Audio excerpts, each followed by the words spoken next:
Assalamualaikum warahmatullahi wabarakatuh. Waalaikumsalam.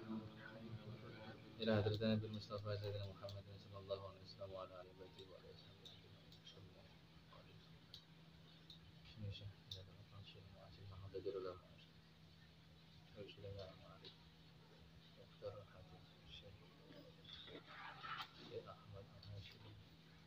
Al-Fatihah. A'udzu billahi minasy syaithanir rajim. Bismillahirrahmanirrahim. Alhamdulillahirabbil alamin arrahmanir rahim maliki yaumiddin. Iyyaka na'budu wa iyyaka nasta'in ihdinas siratal mustaqim. Shiratal ladzina an'amta 'alaihim ghairil maghdubi 'alaihim waladdallin. Amin. Bismillahirrahmanirrahim. Ijtanibu ngedohono sir al-kibra ing sombong. Fa inal abda mongko sakjane kawula kula yazalu ora ketumpul ya takabbaru sombong sapa abda hatta sehingga yakulu berfirman sapa Allah taala limala ikatihi maring malaikat uktubu nulisa sira abdi ing kawula ingsun hadza ikilah fil jabbarina ing dalem golongane wong kang kumprung kabeh atau apa kumprung ya bahasa Indonesia? Apa kumprung itu? Angkara murka itu. Wis ngono ya. Angkara murka kok sampe golek dhewe artine angkara murka. Tapi kayak bahasa itu kayak pernah denger deh. Angkara murka. Oh iya kemarin. Jadi di hadis ke-30 ini kita diperintahkan untuk menjauhi sombong. Ini saya kira penting ya di dalam kehidupan kita ini, apalagi kita itu punya potensi untuk sombong. Bener nih ya? Kita ini punya potensi, satu, berpendidikan. Orang yang tambah pendidikannya tinggi biasanya ada kesempatan untuk sombong. Misalnya kalau sampai lulus S1 sama yang tidak lulus S1, misalnya sampai nek di baris ini sampai kepengen yang ngarep apa yang burine. Sing S1 iki lho. Misalnya sampai S1 ono undangan RW. Sampai di masyarakat undangan RW doa apa misalkan bersih desa misalkan. Sampean alumni S1 kampus Malang lah atau Unisma atau mana lah misalkan. Terus di kampung hanya ada yang lulusan SMP, SMA, SD itu. Sampai itu kalau pengennya duduknya neng ngarep apa neng buri. Biasa ya. Ono kesempatan sombong enggak nih? Punya kesempatan. Jadi orang yang berpendidikan itu punya kesempatan untuk sombong. Jadi hati-hati, sampean punya kesempatan. Satu, berpendidikan. Kedua, panjenengan ini ya lumayan lah. Wis gak melarat-marat nemen lah, yang duit lah. Kenapa saya katakan begitu? Karena mampu untuk bayar kuliah. Ono yang gratis sampean bayar. Ono. Enak ya sampean bayar. Artinya sampean ada kemungkinan, ada kesempatan untuk sombong. Sedangkan di dalam hadis ini kita tidak diperbolehkan sombong. Yang ketiga, sampean kalau ditakdirnya rotok ganteng enggak hati-hati. Ya. Kok malah watuk kabeh. Kayak ngrosok ganteng kabeh. Standar orang yang ganteng itu sebenarnya satu. Dia selalu dikejar-kejar wanita. Lek ganteng tapi enggak dikejar-kejar berarti enggak ganteng. Nah, orang ganteng misalkan itu punya kesempatan untuk sombong. Potensi sombong itu besar. Misalkan yang perempuan cantik, itu biasanya potensi untuk sombong juga besar. Yang kaya juga sama. Kaya itu kepinginnya kayak kepingin sombong ya, jadi potensi. Nah, di dalam hadis ini tidak diperbolehkan kita sombong. Kenapa? Yang pantas untuk sombong itu ya Gusti Allah. Kenapa? Karena begini loh. Awake dhewe iku iso sekolah, awake dhewe iso punya jabatan, kita semua itu punya, semuanya yang kita punya hari ini itu berasal dari Allah. Jadi yang pantas sombong itu ya Allah, bukan kita. Kita ini enggak pantas lah kita sombong. Kalau ada yang sombong ya karena memang untuk ada sombong yang diperbolehkan. Ini bahasa sombong yang diperbolehkan begini. Ada orang yang tidak alim tapi ngerosok alim, nyalah-nyalahne orang. Nah, sampean boleh melawan orang yang begini dengan kealiman panjenengan. Iki kalau mek dijarne wis gak apa-apa monggo dan sebagainya, maka orang yang begini malah merusak tentang Islam. Maka orang yang melawan ini boleh. Bahasanya apa ya? Iki loh aku bisa, lebih alim dan sebagainya, sampai memberikan dalil-dalilnya, rujukannya dan sebagainya, monggo boleh. Karena orang-orang yang sombong itu harus dilawan dengan kesombongan. Nah, kira-kira gampangnya begitu. Itu yang sering disampaikan oleh Gus Bahak. Gitu. Nah, ini memang harus dilawan. Tapi esensi daripada hadis ini yang dimaksud adalah kesombongan, misalkan punya jabatan, punya kekayaan, punya paras yang ganteng, yang cantik dan seterusnya, itu yang saya kira harus kita jauhi. Kenapa? Karena semua itu yang memberikan adalah Allah. Dan yang pantas sombong itu adalah Allah. Kalau kita sombong terus awake dhewe dijeduk nih terus gak eling apa-apa, ya beres, selesai kan? Aku rada wedi kan. Apa sing tak sombong nih? Misalkan apa ya gelare banyak gitu. Is profesor ya, doktor, terus yang belakangnya itu SHM, HML, MM, NT dan sebagainya itu banyak, ada juga gitu. Ada juga itu banyak yang gelar. Itu kalau dia sombong misalkan ya dengan rentetan gelar itu, nah ambil Gusti Allah terus dijeduk nih kepalane neng apa itu, neng iki, neng kayu misalnya, terus pikirannya hilang, kira-kira sesombongnya nggak bisa. Oleh karena di sinilah saya kira harus berhati-hati, karena di dalam Al-Quran ini dijelaskan orang-orang yang seperti itu, yang sombong itu, malaikat diperintah oleh Allah untuk ditulis sebagai orang yang kumprung, orang yang angkara murka. Apa ya angkara murka? Itu sama golek ya, supaya itulah ya. Supaya ngerusak ngono ya wis ya, merusak pada dirinya. Nah, ini yang hadis ke-30, hati-hati betul kita. Karena potensi kita besar untuk sombong. Jadi ngomong barang ini ikut hati-hati. Ini enggak hati-hati so bahaya juga. Jadi kita hati-hati bareng lah. Nah, yang ke hadis ke-31, ij'alu akhira sholatikum billaili witron. Dadekno sira, ij'alu dadekno sira akhira sholatikum ing akhire salat sira billaili kelawan muni witron hale ganjil. Yaitu yang dimaksud adalah salat witir gitu ya. Ini sampean salat isya wis apik lah saya kira ya. Salat isya. Witir itu biasanya kan mari salat sunah-sunah gitu ya, salat tahajud, salat tasbih, salat sampean sing sering kudune salat taubat sebenarnya. Nanti di akhir ditutup dengan witir. Ini walaupun itu sering diperdebatkan itu witir 1 atau 3, saya kira nggak perlu itu, nggak ngelakoni ya.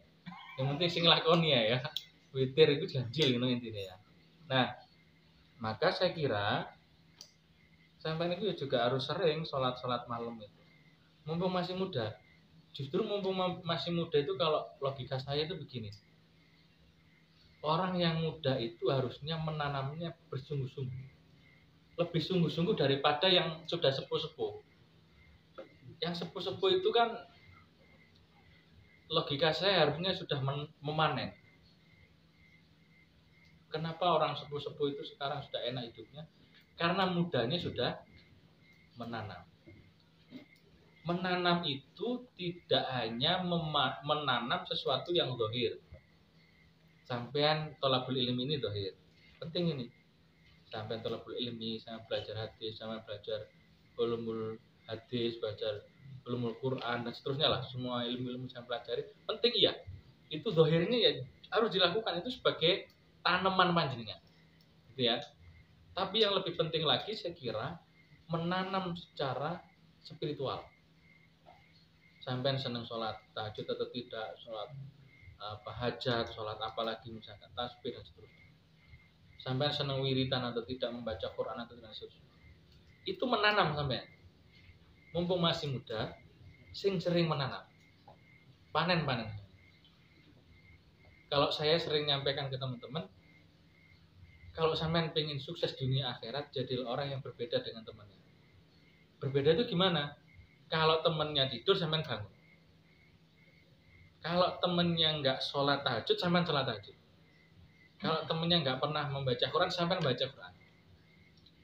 Misalnya sampean kuliah ini kan macam-macam temennya. Ada yang santai, ya nggak di sholat, ya kadang-kadang.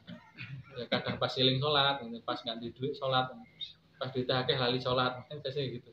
Nah, sampean nanam hari ini, mumpung masih muda. Jangan sampai kasep, jangan sampai telat. Sampai nanamnya wis umur 50 tahun misalkan. Ya enggak apa-apa. Tapi panennya kan ya mbok panen mbok ora kan enggak ora. Lek umur wis 50 tahun sampai nanam, yes untuk anak cucu lah ya enggak apa-apa gitu. Tapi kalau sampai masih muda mau menanam dengan baik, insya Allah nanti akan memanen. Mumpung masih muda. Yang gaya dosa titik-titik aja enggak usah kakek. Dosa titik-titik tobat ngono lho. Aja sampai, maksudnya aja sampai dosa terus ngono aja. Karena nggak akan pernah menanam. Melakukan kebaikan itu konsep saya adalah menanam.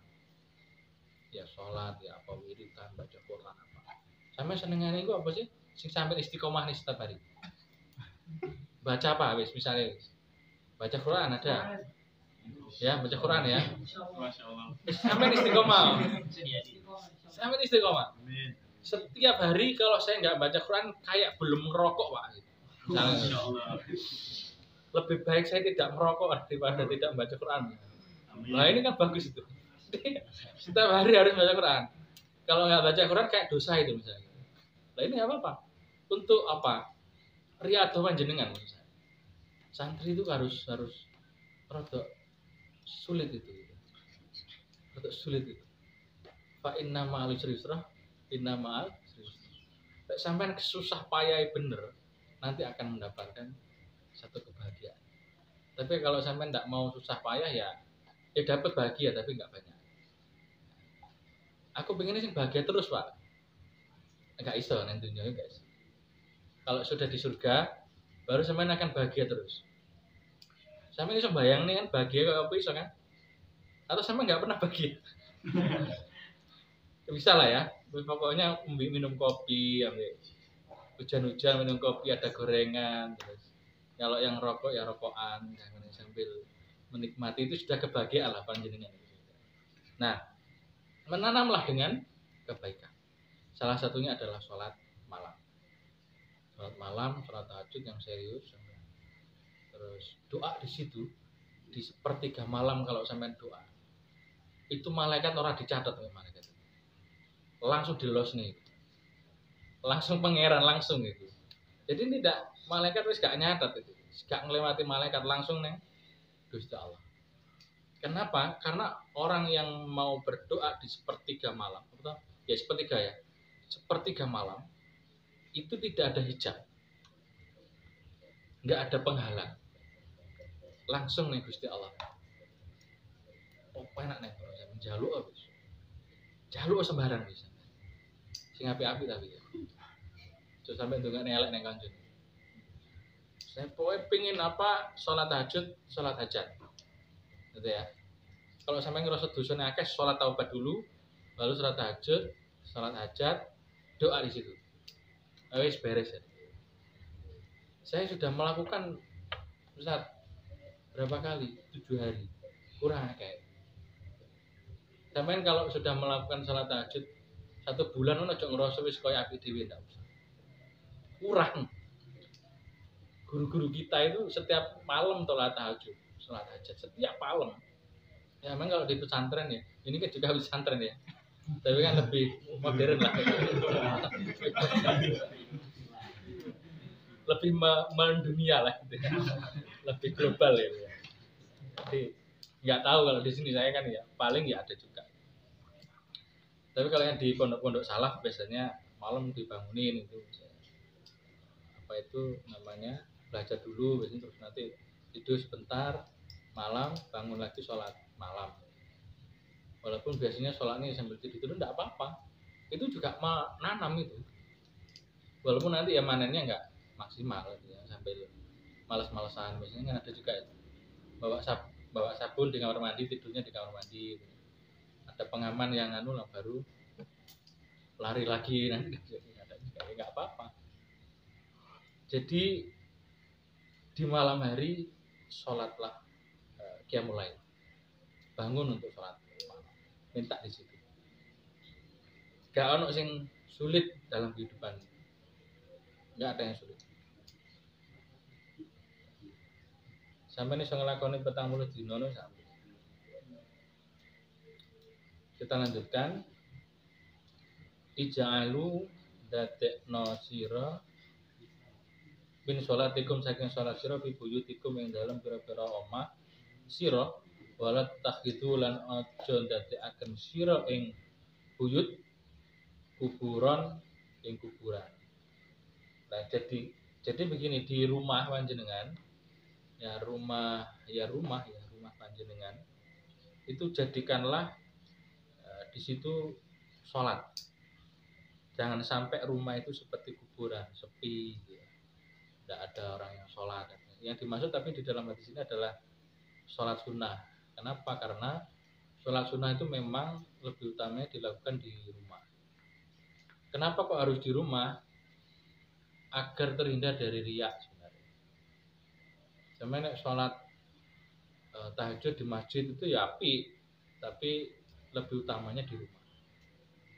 Takutnya begini loh, kalau sampai di masjid sholat mungkin setiap hari itu ya sholat tahajud di masjid itu, terus nggak ada yang memuji itu kayaknya sampai nanti malah opo gitu. Akhirnya riak muncul. Maka lebih baik sholat di rumah, walaupun juga diperbolehkan sholat di masjid, tidak haram juga. Misalkan di Ramadan itu biasanya kan ada malaman sholat bareng-bareng gitu kan, sholat malam, sholat tasbih, sholat tahajud, macam-macam, sholat hajat dan sebagainya yang dilakukan di masjid itu juga boleh, nggak ada masalah. Misalkan ada yang melakukan di rumah juga nggak ada masalah, tidak apa-apa. Hukumnya tidak sampai haram, tapi hanya lebih utama mana gitu saja. Jadi kalau ada hukum yang lebih utama, saya kira tidak perlu melarang. Silahkan nanti sampai sholatnya di mana. Nah di sini bagi orang yang sholat loh ya. Bagi yang nggak sholat nggak masuk di sini. Jadi jangan sampai rumah kita itu seperti kuburan yang sepi, sunyi, tidak ada yang mengaji, tidak ada yang sholat. Jadikan rumah itu adalah rumahku adalah surgaku. Wah, kalau di rumah itu ada yang ngaji, ada yang sholat, ada yang tadarus Quran. Saya coba pernah enggak di perumahan itu keliling-keliling setelah subuh misalkan, ada enggak yang di dalam rumahnya itu tadarus Quran? Kalau di kampung kayaknya masih ada lah ya, masih banyak itu. Di perumahan juga ada beberapa, tapi tidak enggak banyak juga. Sekali aja coba ya. Dan nanti sampai kalau setelah muter perumahan itu, tapi sampai yang enggak usah tolang-tolan yang ngarepe omahe wong nyoco. Ambek tuang gone dicurigai nanti. Ya sampean mari jalan masjid ya. Saya sering begitu, misalnya dari sholat. Saya jalannya harusnya di rumah itu langsung gitu aja. Tapi saya muter. Ya, sampai apapun yang saya bisa saya baca untuk mendoakan sekitar. Entah sholawat, entah apa, saya muter aja. Itu sampai nanti di depan rumah baru masuk. Itu penting saya kira. Saya melihat nanti rumah yang sering dibacakan Al-Quran itu ya, itu rasanya berbeda dengan rumah yang jarang atau tidak pernah dibaca Al-Quran. Saya misal masuk ke rumahnya siapa, kok ini kok gak enak ya rumah ini, itu sampean bisa merasakan. Tapi sampean tidak akan pernah bisa merasakan kalau sampean bagian daripada golongan yang ada di situ. Itu kan bisa. Ya. Jadi kalau sampean orang yang bersih hatinya itu, sampean masuk di situ, rumah di situ, sampean bisa merasakan. Wah, ini rumah ini kayaknya tidak pernah dibuat tadarus Quran, tidak pernah dibuat tahlil yasin apalagi. Itu terasa betul rumah itu. Dan rumah yang jarang dibuat tadarus Quran, sholat dan sebagainya, itu gampang panas, gampang gegeran. Apa gegeran? Itu gegeran lah ya, gegeran. Tapi kalau rumah yang penuh dengan Al-Quran, adem. Masalah nggak di duit itu adem kayak es ya. Membeku gitu. Uang itu kan bukan segala-galanya, tapi kebanyakan semuanya juga butuh uang. Tapi tidak segala-galanya uang. Dan dengan siapa yang tidak punya uang kan tidak apa-apa tuh hari ini. Yang penting kan bisa makan. Ini enggak. Jadi tidak boleh kita ketergantungan dengan uang. Guyonannya dengan teman-teman, kalau bisa itu ini gaya-gayaan santri biasanya itu. Kalau bisa itu uang yang mengejar kita, bukan kita yang mengejar-ngejar uang. Gimana caranya? Menanam dulu kita. Nanam sing bener sampean. Wae kuliah, wae ngaji, wae wiritan, wae waktunya tidur ya tidur. Ya, ngantuk ya tidur, jangan dipaksa fisik sampean. Tidur di alarm. Jangan terus jadi di alarm 3 jam atau 4 jam bangun. Kalau santri itu ya 3 jam lah tidurnya. Ya. Tidur jam berapa? Sampean tidur jam 10 lah misalnya. 10 berarti 11, 12, 1 bangun. Ngaji, baca Quran, mutalaah kitab, ngafalin sampean wis alfiyah atau jurumi atau imriti terserah lah sapa yang dihafalne lah. Apa ngapalne mantan-mantan ya oleh terserah sampean. Malam bangun. Sampean hafalne sak iso-isone. Gak apal-apal Ustaz, gak apa-apa. Engko apal-apal dhewe. Suatu saat akan hafal-hafal sendiri. Kalaupun tidak hafal yang penting paham. Malam itu sampai bangun itu. Tapi jangan sampai dibully lah anak temen yang malah bangun itu. Kayak gak tidur ya sama bengi sholat tahajud. Gak usah. Aja dibully rek. Koncone ya. Kadang-kadang itu kalau sudah mahasiswa begitu. Kalau di pondok pesantren yang SMP, SMA biasa lah ya, malam bangun sholat tahajud. Ini mahasiswa itu banyak dianggap wah kayak iki masalah ekonomi. Ojo. Itu temen jenengan itu sedang menanam. Biasa jadi gak terlalu pinter, tapi suatu saat sampean akan terkaget-kaget. Lho kok ngorong-ngorong kok wis entuk anake kiai arek iki. Akeh lho sing ngene iku, serius. Gak pinter, gak alim, tapi sering wiritan. Yo berarti bukan berarti sama terus gak mau belajar ya. Saya tetap belajar, tapi ya wiritannya banter. Ada juga begitu. Biasa di pondok itu. Berapa tahun lagi, 10 tahun atau 15 tahun nggak pernah ketemu loh. Itu aneh Pak ya ini. Moro-moro diceluk Gus. Namun. Kayaknya sih dari kepingin dari kiai gak jadi. Itu terjadi loh. Kenapa? Karena dia menanam. Jangan bayangkan sama menanam itu menanam singkong, menanam apa itu ketela atau apa enggak. Menanam yang saya maksud adalah menanam kebaikan. Kita pantaskan nanti akan dijadikan apa oleh Allah. Kalau kita nggak pernah memantaskan diri, ya nggak akan mungkin Allah memberikan sebuah kepantasan apa yang menjadi diri kita itu. Misalkan begini, jenengan kepingin jadi profesor, misalkan jadi profesor, jadi guru besar, misalkan. Tapi tidak pernah belajar. Tidak pernah berdoa, tidak pernah belajar, kan tidak memantaskan diri. ya kan agak sulit. Maka harus dipantaskan. Pengen jadi kiai yo wiritane sing banter, terus salat tahajud terus tekun. Ada wirid-wirid yang diistiqomahkan. Nah, maka ya Allah akan memberikan sesuai dengan zon hambanya. Sampai itu punya kerentak apa ke Allah? Sampai kerentaknya jangan pernah kita itu zon kita itu jelek pada Allah. Masuk sampai panjenengan dalam kondisi yang susah, sulit, sampai tetap zonnya itu adalah zon prasangka yang baik. Karena Allah itu sesuai dengan prasangka hambanya. Kalau kita berprasangka jelek, ya itu yang akan terjadi. Maka misalkan sampean pas ini ada ajarannya Nabi ya, ketika sampean tidur bermimpi jelek, maka kan harus dipalingkan dan berdoa. Harus nggak diyakini. Justru jangan sampai sampean mimpi jelek terus sampean ceritain yang konco-konco ini, nggak usah. Wah aku mimpi itu bener-bener setan lah. Melawaimu enggak iso-iso. Tawarik mudun. Kenapa aku ini? Gak usah. Kalau sampai mimpi jelek jangan diceritakan kepada orang. Sampai harus berdoa kepada Allah dan jangan pernah diyakini. Biar tidak terjadi. Karena zon itu penting. Prasangka.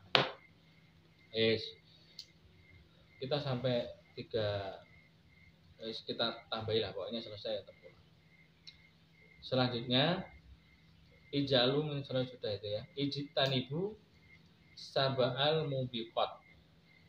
Ijtanibu ngedono sira as-sab'a ing perkara 7 al mubiqati pira-pira kang rusakaken amal. Ada 7 hal, ada 7 perkara yang harus dijauhi karena itu akan merusak amal kita. 7 loh ya, gitu. Yang pertama adalah asyirka billah, yaitu adalah mensekutukan Allah. Kalau kita mensekutukan Allah itu akan merusak amal kita. Apa bedanya orang yang melakukan amal soleh yang beragama Islam dengan orang yang di luar Islam di hadapan Allah? Bedanya apa? Bedanya adalah niat. Bedanya adalah dia yakin dengan Tuhan atau tidak. Maka di sini yang membedakan kualitas. Ada juga orang yang mengatakan begini, oh itu nggak agamanya nggak Islam tapi juga ngelakuin apa? Sing Islam juga ngelakuin apa? Apa perbedaannya? Adalah asyirka billah. Dia itu mensekutukan Allah atau tidak? Kalau orang beriman kan enggak. Maka di situ kualitasnya yang berbeda. Enggak sama kualitasnya. Amal solehnya itu berbeda kualitasnya. Kalau apa yang dilakukan sama, tapi kualitas amal solehnya itu berbeda. Tujuannya itu berbeda. Kalau orang Islam berbuat baik, tujuannya itu adalah mengharap ridho Allah. Kalau orang yang di luar Islam saya nggak tahu. Kalau orang yang beriman itu ya karena mengharap ridho Allah itu, maka dinilai sebagai amal soleh.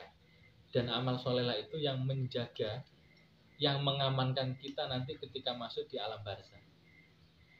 Sampai nanti cari di Al-Quran. Salah satu yang mengamankan kita nanti di alam barzakh itu adalah amal soleh. Maka perbanyaklah melakukan amal soleh. Dan jangan melakukan mensekutukan Allah dengan apapun. Sampai mensekutukan Allah apa ya? Orang berpendidikan itu apa ya? Mungkin dengan akal ya. Jangan sampai kita itu mensekutukan Allah dengan akal kita. Maksudnya begini, sampai itu merasa semuanya yang sampai dapat hari ini itu karena akal panjenengan. Maka kalau panjenengan punya pemikiran begitu berarti itu mensyirikkan Tuhan. Tapi siri yang tidak kita rasakan bisa jadi. Sampai kalau orang berpendidikan tidak mungkin kan menyembah patung, menyembah pohon, itu kan sudah tidak masuk lah ya. Tapi apa yang masuk dalam mensyirikkan Tuhan itu? Ya jadi akal kita. Bahwa apa yang kita dapat ini karena pikirannya, karena usahanya, karena usaha ikhtiarnya. itu juga menjadi syirik. Syirik khafi ya kalau bahasa Imam Ghazali. Yaitu syirik yang tidak kelihatan, yang tidak pernah kita rasakan bisa jadi. Kita harus hati-hati. Maka sampai kita semua harus meyakini bahwa apa yang kita dapat ini itu adalah karena Allah menghendaki semua itu, bukan karena kita. Ya. Harus hati-hati masalah syirik ini. Kalau syirik hanya diartikan menyembah patung, menyembah berhala, menyembah gunung, ya saya kira panjenengan semua tidak termasuk di sini. Gak mungkin sama menyembah patung, tidak mungkin. Orang pinter, orang berpendidikan saya kira tidak akan melakukan. Itu merusak amal syirik. Yang kedua adalah wasikhro lan sihir. Sihir ini bisa diartikan apa itu? Paling gampang ini wis. Tak kayak contoh wis. Orang yang ini yang paling gampang. Orang yang mencelakakan orang lain dengan bantuan setan atau jin lah, atau setan atau jin. Itu bisa dikatakan sihir. Yang sama-sama ajib gitu, sama-sama ajaib. Kalau sampai lihat di ceritanya Nabi Musa dengan para penyihir itu kan bedanya apa di situ? Kalau Nabi Musa, apa yang terjadi keajaiban itu karena memang fadl, karena mukjizat dari Allah. Tapi kalau penyihir itu kan dari di lain Allah, selain Allah. Ya setan, bisa jin dan sebagainya. Nah ini yang tidak boleh. Kalau di Indonesia pala ngomong sihir itu dasar gitu. Ada pala, ada persatuannya begitu. Persatuan apa itu? Ada juga persatuan itu. Nah, santet apa macam-macam. Nah, maka itu tidak boleh. Hati-hati benar, ya. Jangan sampai termasuk yang suka nihir. Gimana kalau baca ini, Ustaz, baca surat yang ada di Yusuf terus untuk mendapatkan pujaan hati misalnya, itu apakah termasuk sihir atau tidak? Jangan itu. Nah, kalau sampai gantungnya ke Allah tidak apa-apa. Apa gantungnya itu? Ketergantungannya atau mintanya kepada Allah boleh melalui misalkan Asmaul Husna. Misalkan biar disukai banyak orang baca Ya Rahman Ya Rahim, biar alim, biar ya Fatah ya alim, ben sugih ya Rozak, ya Ghani, ya Mughni misalkan. Tidak apa-apa. Karena sampai tetap membaca Asmaul Husna dan mintanya kepada Allah. Itu boleh. Sampai misalkan biar dicintai oleh pujaan hatinya baca surat ayat yang ada di Yusuf, ada di situ. Yang menceritakan ketika Nabi Yusuf bermimpi. Aku lupa ayatnya, itu nanti bisa dicari. Itu bisa dibaca ya. Baca sambil dieling-eling jenenge dimasukin yang pikiran terdalam. Saya pernah nggak sih ngene-ngene iki? Nggak pernah ya?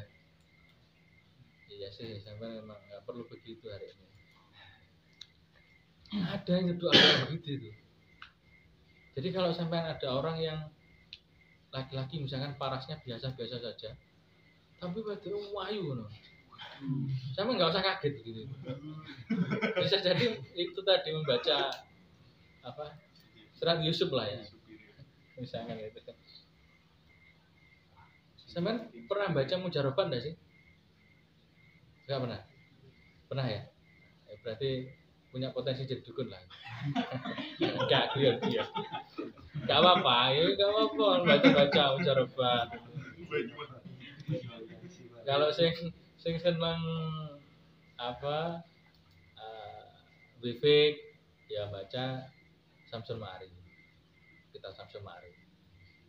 Sing pernah juga apa rame. Enggak apa kalau yang suka itu Nah, itu opo misalnya kan ada itu. Apa itu khasiat-khasiat. Ya apa-apa dibaca saja sebagai keilmuan. Oke. Selanjutnya yang berikutnya ada waqat lan nafsil lati haramallahu ila bil haq. Dilarang waqat la mateni an-nafsi awa-awaan allati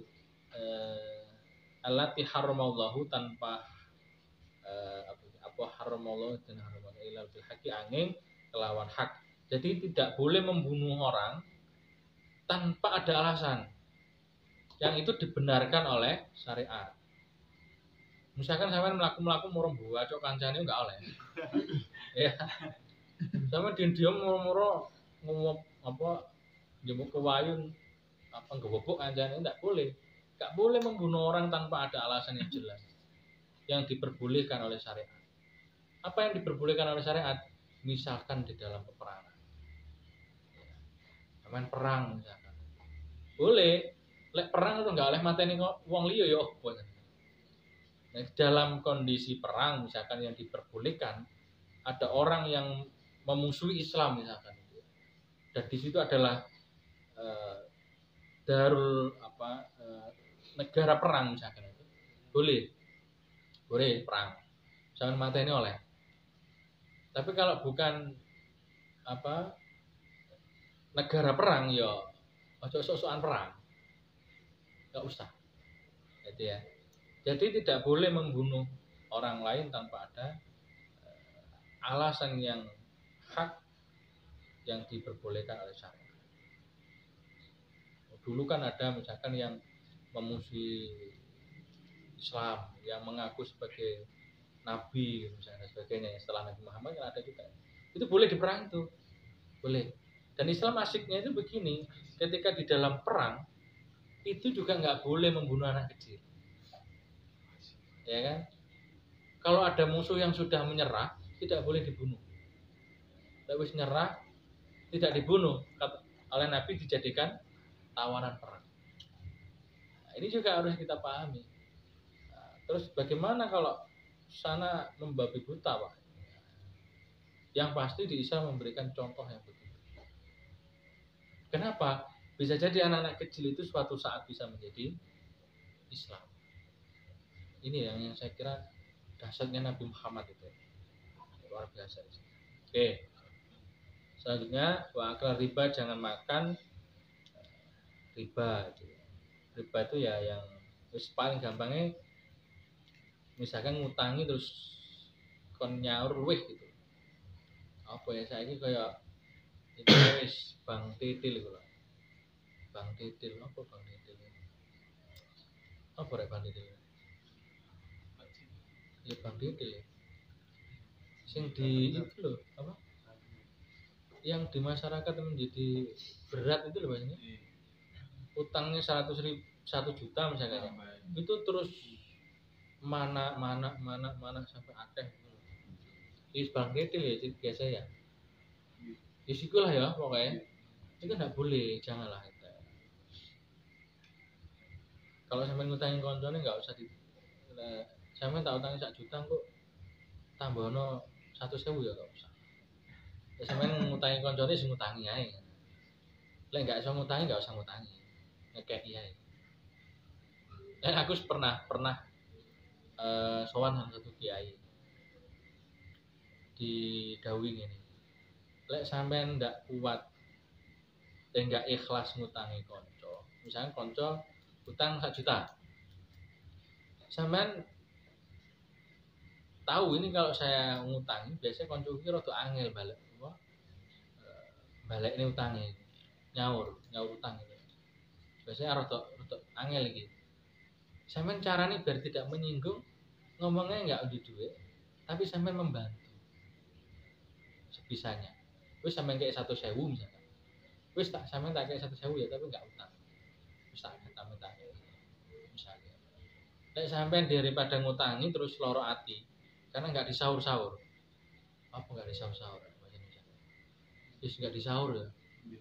Kan biasanya wong utang iku penyakitnya kan lalian. Ya. Biasanya lek kanca utang, misalnya utang 10.000, biasanya kancane iku rada lali lek duit. Lah itu bisa mengikhlasnya lek 10.000. Jadi kalau sampean ngutangi jangan minta lebih, biar tidak menjadi riba. Terkecuali nanti ada hitung-hitungan yang misalkan di bank syariah itu kan ada hitung-hitungannya bagi hasil dan sebagainya, di Islam kan diperbolehkan, itu berbeda lagi. Karena riba ini mencekik, apalagi kalau bank detail itu, aduh itu berat sekali. Memang kalau iso sampai utang, walaupun mudah utangnya tapi nanti terus bunganya, ya harus hati-hati lah. Yang berikutnya adalah wa aklama lil yatim, jangan sampai makan hartanya anak yatim. Insyaallah mboten lagi. Jadi ada 7 perkara yang harus kita hindari. Salah satunya adalah wa aklama lil yatim, jangan sampai mangan barang atau mangan bondone anak yatim. Dan anak yatim wis susah uripe. Ono anak yatim sing seneng, asli dalam hatinya susah. Apalagi kalau yatim piatu, aku nggak bisa bayang nih yatim piatu. Wah, berat ya. Orang tuanya sudah tidak ada, terus ya sulit lah. Ya kalau yang masih ada orang tuanya kita bersyukur lah. Maka jangan sampai lah hartanya anak yatim itu dimakan. Kita hindari betul lah. Wal tawalli yaumaz zahfi. Apa nih? Wal tawalli mundur yaumaz zahfi, yang dalam rupe perang. Pas perang-perangnya, misalkan di medan perang, harusnya sampai tetap perang nih kono, malah sampai lari dari medan perang. Ini juga nggak boleh. Jadi pengecut nggak boleh. Kalau perang aja Bismillah. Tapi untungnya Indonesia kan nggak perang. Kalau kita tahu di masa penjajahan kan kiai-kiai kita ini, guru-guru kita, kiai-kiai kita, mbah-mbah kita itu kan perang kan, berjuang untuk kemerdekaan negara. Nah setelah ini sudah merdeka, ini harus kita jaga betul. Cara menjaganya bagaimana? Ya apa kita bisa rukun, kita menuntut ilmu, hendak dibodohi orang, hendak dibodohi oleh negara lain, dan seterusnya lah. Maka kemerdekaan Indonesia itu bukan kemerdekaan yang diberi sebenarnya, tapi kemerdekaan yang di situ ada darah-darah syuhada. Ya kiai-kiai kita, santri-santri pada waktu itu, jangan dibuat main-main Indonesia ini. Jarene wong Jawa mesti kualat, orang-orang yang mempermainkan Indonesia ini. Kami lihat saja orang yang mempermainkan Indonesia, pasti ya ada saja yang menjadikan orang-orang itu tidak akan pernah bahagia. Bisa jadi dia punya banyak harta, tahta, wanita, yang bisa jadi, tapi saya yakin dalam hatinya tidak akan merasakan kedamaian hidup. Kenapa? Karena mempermainkan bangsa yang diperjuangkan oleh para santri, para kiai, dan meninggal sebagai syuhada. Ini menjadi, saya kira menjadi warning kita lah sebagai santri, apalagi setelah pemilihan presiden dan sebagainya. Saya kira harus kita doakan yang terbaik saja. Yang bermain-main dengan Indonesia, saya kira dia akan mendapatkan nanti balasan. Yang terakhir, yang ketujuh adalah waqat fal muhsonatil ghafilatil mu'minat. Dan inilah gampangnya begini, jangan sampai jenengan itu menuduh orang berzina, apalagi itu orang yang beriman. Hati-hati betul. Jangan sampai orang yang baik, orang yang beriman sampai tuduh dengan bahwa dia itu melakukan zina. Jangan sampai lah. Ini saya kira perlu untuk kita pahami ya, agar kita berhati-hati di dalam kehidupan. Yang terakhir saya bacakan aja lagi. Ahabul a'mali, dademe amal ilallahi mung Gusti Allah iku adwa muha luwih langgeng wa in qala luwih langgeng apa amal wa in qala lan lamuno sedikit apa amal. Allah itu lebih suka kepada amal yang dilakukan secara istiqomah walaupun bisa jadi sedikit. Sampai ngaji begini bisa jadi kalau kita hitung 24 jam sampai ngambil 1 jam untuk ngaji. Tidak apa-apa, lebih Allah sukai yang istiqomah daripada sampai ngaji 1 hari. Setelah itu 1 bulan tidak ngaji lagi. Allah tidak suka. Allah itu lebih suka yang istiqomah. Sampai membaca Al-Quran setiap hari 1 juz, atau bisa jadi tidak 1 juz, setengah juz, tapi istiqomah setiap hari itu lebih baik, lebih disukai Allah daripada sampai membaca Al-Quran 1 hari khatam, tapi setahun nggak baca Quran lagi. Oke, jadi saya kira keistiqomahan itu luar biasa agar nanti muncul karomah di panjenengan semua. Ahabul a'mali ilallahi antamuta wa lisanuka rabbul dzikrillah.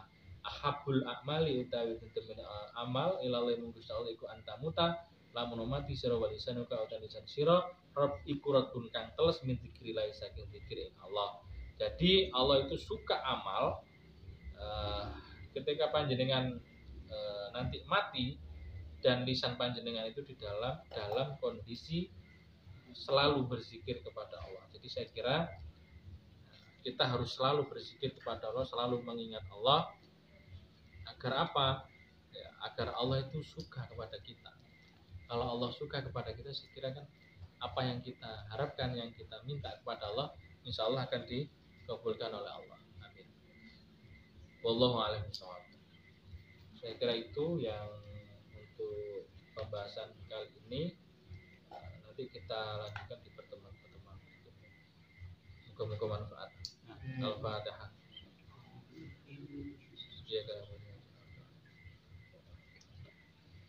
Kurang lebihnya mohon maaf. Akhirul kalam wallahul muwaffiq.